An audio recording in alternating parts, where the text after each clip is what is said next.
சென்னை சத்தியமூர்த்தி பவனில் தமிழக காங்கிரஸ் கமிட்டி தலைவர் திருநாவுக்கரசர் செய்தியாளர்களை சந்தித்து வருகிறார். அதன் நேரடி காட்சிகளை காணலாம். பிரச்சனை தமிழக விவசாயிகளுடைய நல்வாழ்வு சம்பந்தப்பட்ட பிரச்சனை, தமிழகத்தினுடைய அடிப்படை ஜீவாதார உரிமைகளை பற்றிய பிரச்சனை, காவிரி நதிநீர் பிரச்சனை என்பது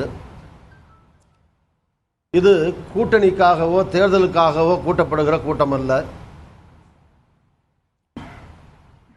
ஆளுங்கட்சி செய்திருக்க வேண்டிய காரியம் இது.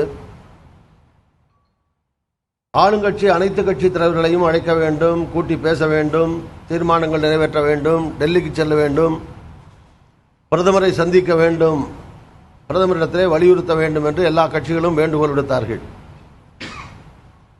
ஆளுங்கட்சி அதை செய்ய முன்வராத காரணத்தினாலே அடுத்த பெரிய கட்சியாக, பிரதான எதிர்க்கட்சியாக இருக்கக்கூடிய திராவிட முன்னேற்ற கழகம் அந்த காரியத்தை செய்கிறது. கேரளா, கர்நாடகா போன்ற மாநிலங்களிலே இது போன்ற மக்களை பாதிக்கிற பொது பிரச்சனைகளே கட்சி எல்லைகளை கடந்து எல்லா கட்சிகளும் ஒன்றாக சேர்ந்து கூடுகிறார்கள், பேசுகிறார்கள், தீர்மானம் நிறைவேற்றுகிறார்கள், டெல்லிக்கு செல்கிறார்கள், மத்திய அமைச்சர்களையோ பிரதமரையோ வற்புறுத்துகிறார்கள்.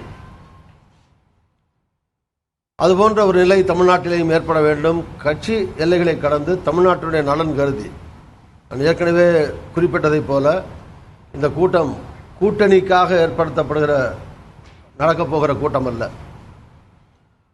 அதுபோல சில பத்திரிகைகளிலே நடைபெற இருக்கிற சட்டமன்ற தேர்தலுக்காக நடக்கிறது என்றெல்லாம் விமர்சனங்கள் வந்துள்ளன. சட்டமன்ற தேர்தலில் யார் யார் போட்டியிடுகிறார்களோ அவரவர்கள் போட்டியிடுவதும், அவர்கள் போட்டியிடுகிற கட்சிக்கு வேலை பார்ப்பதும், அல்லது கூட்டணியில் இருப்பவர்கள் அந்தந்த கூட்டணிக்காக பணியாற்றுவதும் அவர்களுடைய உரிமை, கடமை. இந்த கூட்டத்திலே கலந்து கொள்வதனாலே அதற்கு எந்த விதமான பாதிப்பும் வரப்போவதில்லை. இது விவசாயிகள் நலனுக்காக நடக்கிற ஒரு பொது பிரச்சனைக்காக நடக்கிற கூட்டம் என்கிற காரணத்தினாலே இதில் எல்லா கட்சியை சார்ந்தவர்களும் கலந்து கொண்டால் நல்லது என்பது காங்கிரஸ் கட்சியினுடைய அபிப்பிராயமும் கூட. அந்த விதத்திலே காங்கிரஸ் சார்பிலேயும் திமுக சார்பிலே தரப்பட்டிருக்கிற இந்த வேண்டுகோளை